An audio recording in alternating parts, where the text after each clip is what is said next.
you need to feel more comfortable out of the saddle. One of the things you can do is just glide on your bike out of the saddle, nice, easy downhill, very, very gently sloped, and just work on getting your butt out of the saddle and moving forward and back, moving your bike underneath of you forward and back with your legs a little bit farther out.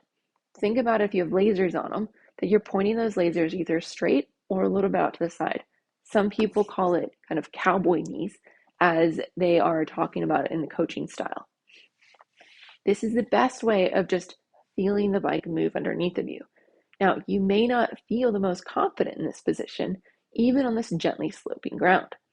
One of the things that I like to have people do, besides just going and taking a skills coaching clinic, which will do just drastic things to help you, is also increasing your strength.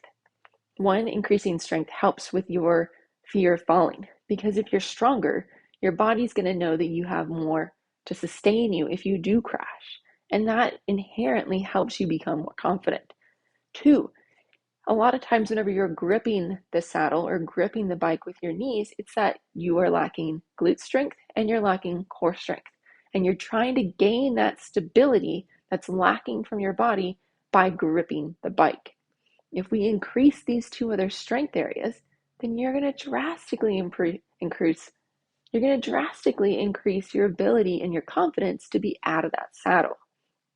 This helps so much. A couple of the exercises that I would have you do is just even learning your hip hinge. And so this is where we are backing your arms up from a hip hinge in hands and knees, and you're working on going back where you feel the weight into your knees and your hands become light, hovering from there. Or you can go at it from a tall kneeling position and go into that kind of hip hinge position on your knees. Work on holding this position and controlling that. You should feel nice and gentle in your core. You should feel your glutes working in this as well. If you feel your back working in this, then I want you to slightly tuck your tail, or act like you had a tail and tuck it, and go back and forth with your pelvis until you feel like your back is more supported. It's going to still have a flat back with it, and you're going to feel like your abs are working more and your glutes are working more. If you feel like your quads are working more, then that means that you've shifted the weight to your feet. And you're pressing your feet down into the floor, and that's making your quads work more for that stability. Same thing goes for on the bike. Sometimes we can squat into our downhill position instead of hip hinge into our downhill position. This is where we're going from that squatted position where our knees are mostly bent, but chest is still up.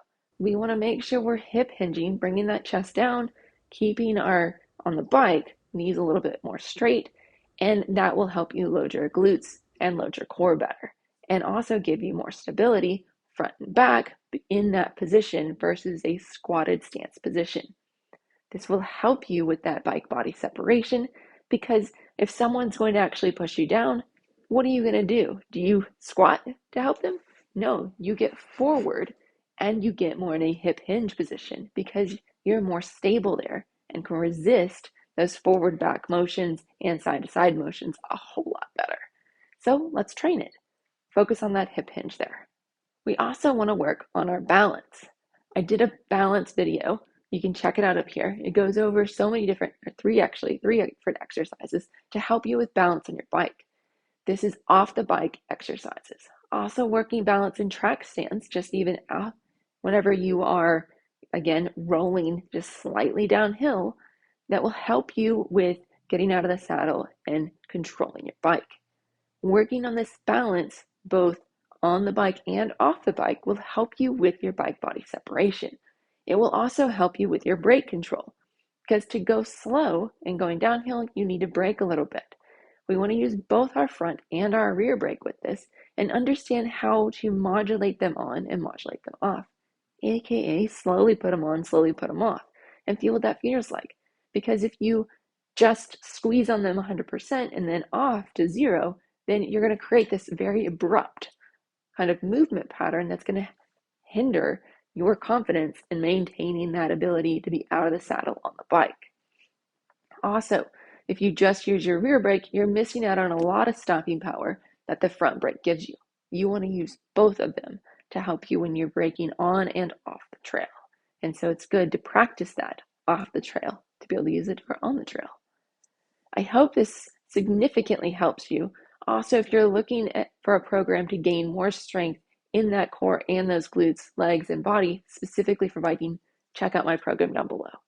And I hope that you enjoy your time on the bike and hope this makes it more fun.